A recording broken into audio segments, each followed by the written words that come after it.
Switching gears now, the Festival of Trees kicked off today at the MassMutual Center. The annual holiday event features more than 100 decorated trees and festive Christmas decor.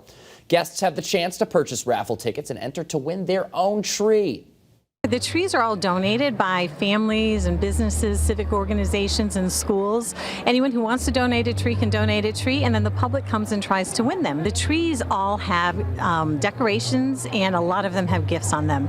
They're valued anywhere from a couple $100s to $2,000.